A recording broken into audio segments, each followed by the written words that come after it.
Hello everyone, welcome back. Class 4 book का नाम है नायरा।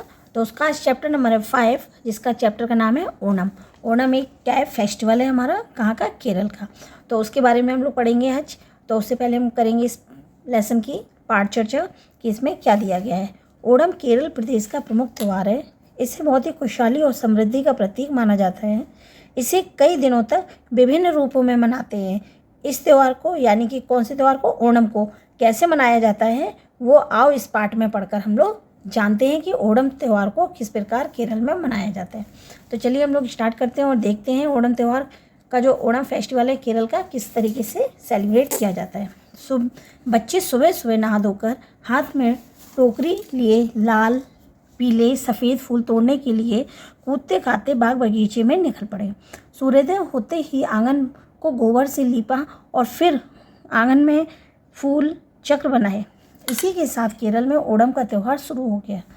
वर्षा के बाद छटते ही ठंडी ठंडी और तेज हवाएं थम जाती और केरल का प्राकृतिक सौंदर्य निखर उठता है। पूर्व दिशा में सह्याद्री पर्वत के पीछे से जब सूरज उभर कर केरल को प्रकाशित करता है तो उसके प्रकाश में पश्चिमी तट के समुद्र की लहरें भी चमकने लगती हैं और सूरज की सुनहरी किरणों में समुद्र तट की रेत के कण भी दमकने लगते हैं और हल्के हल्के बयार के झोंकों से नारियल के पेड़ों के पत्ते लहराने लगते हैं।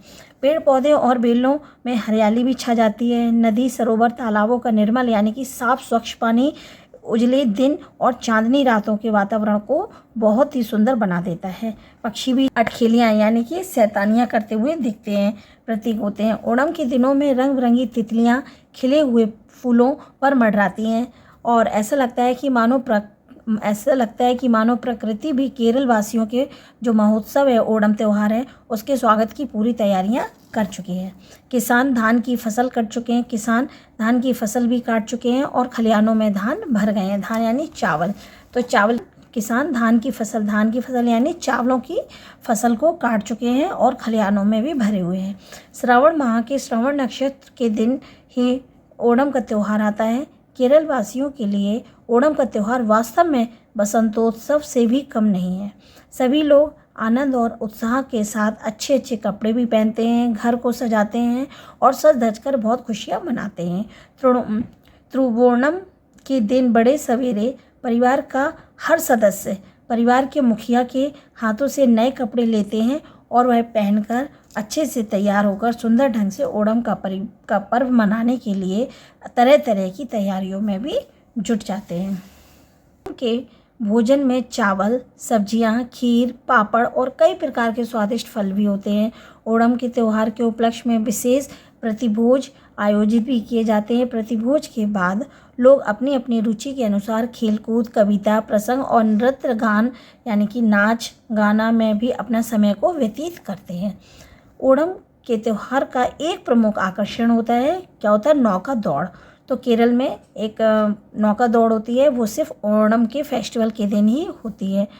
तो नौका दौड़ है, प्रतियोगिता देखने के लिए हजारों लोग इकट्ठे हो जाते हैं। केरल में कई जगह सुप्रसिद्ध नृत्य कथकली का भी आयोजन किया जाता है। यानी कि केरल का जो नृत्य है, डांस है, वो कौन सा है, कथकली।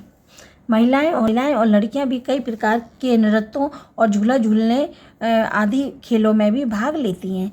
केरल में ओणम का त्यौहार पुरानी परंपराओं से जुड़ा हुआ है और पर्व के बाद यानी कि फेस्टिवल के बाद आंगन में बनाई गई जो कलाकृतियाँ होती हैं हटाई जाती हैं। केरल वासी बीते हुए ओणम की मधुर यादों और अगले ओणम की मधुर प्रतीक्षा के साथ अपने अपने कामों में लग जाते हैं।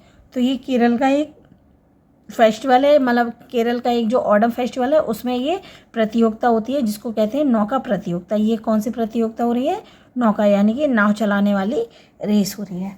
तो ये केरल का फेस्टिवल क्या है, वो केरल का प्रसिद्ध फेस्टिवल है ओणम। तो आज हम लोगों ने ओणम के बारे में पढ़ा। तो यहीं ख़त्म होता है। मिलते हैं हम लोग नेक्स्ट वीडियो में नए चैप्टर के साथ। तब तक के लिए बाय, टेक केयर।